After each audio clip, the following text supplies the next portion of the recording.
Assalamualaikum warahmatullahi wabarakatuh. Perkenalkan, nama saya Jaska Aryansyah. Nama saya Dimas Ari Saputra. Kami di sini akan menjelaskan perkembangan paleoantropologi.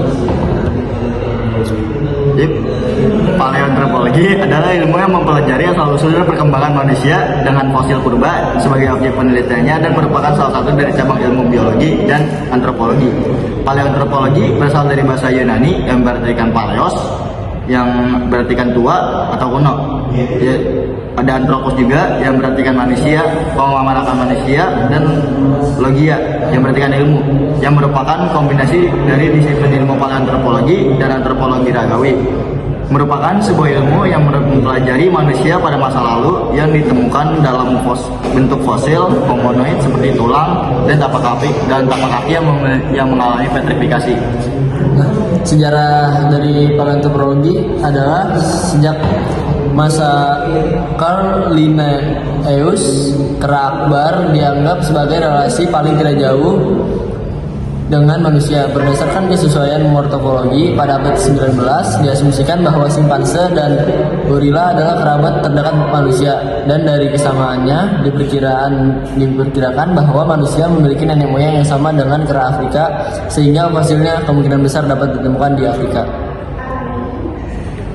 Lalu sini ada awal mula penelitian cabang ilmu paleoantropologi modern dimulai pada zaman ke-19 dengan penemuan manusia Neanderthal yang ditemukan pada tahun 1856. Tetapi di kawasan lain terdapat penemuan tulang yang mirip sejak tahun 1830 dan dengan bukti yang menunjukkan bahwa temuan tersebut merupakan manusia gua.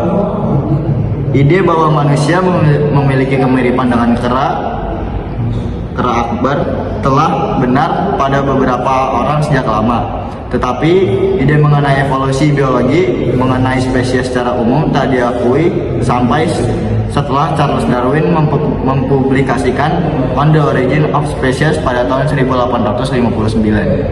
Selanjutnya ada tokoh-tokoh terkenal. Yang pertama ada Dr. Gustav Heinrich Rapp von Koenigswald, adalah paleontolog dan geolog berkebangsaan Jerman Belanda yang melakukan penelitian terhadap hominin. G.H.R. von Koenigswald memberikan banyak kontributor terhadap paleontologi selama karirnya.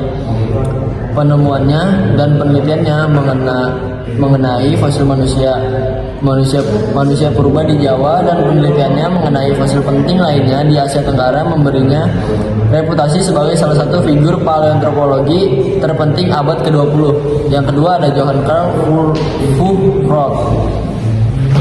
Pada tahun 1803 sampai 1877 adalah ahli anatomi berkebangsaan Belanda, lahir di Egisden. Ia menjadi terkenal saat menemukan sisa-sisa spesimen hominid yang berada di luar Eropa. Penemuan tersebut adalah di Pulau Jawa tahun 1891 yang kemudian dinamai Pithecanthropus erectus.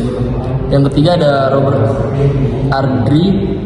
Pada tahun 1908 sampai 1980 adalah seorang pembuat sandiwara, penulis naskah, dan penulis sains asal Amerika Serikat yang dikenal karena membuat The Territorial Imperative pada tahun 1966. Setelah berkiprah di Broadway dan Hollywood, ia kembali ke magang akademiknya dalam bidang antropologi dan sains perilaku pada tahun 1950-an. Jadi kesimpulannya, paleoantropologi membentuk kita untuk memahami bagaimana manusia berevolusi dari makhluk sederhana hingga menjadi manusia modern, serta bagaimana budaya dan lingkungannya membentuk perkembangan tersebut. Terima kasih, sekian Dari kami, presentasi dari kami. Mohon maaf bila ada kesalahan kata. Terima kasih. Saya Jaska. saya Dimas. Pamit undur diri. Assalamualaikum.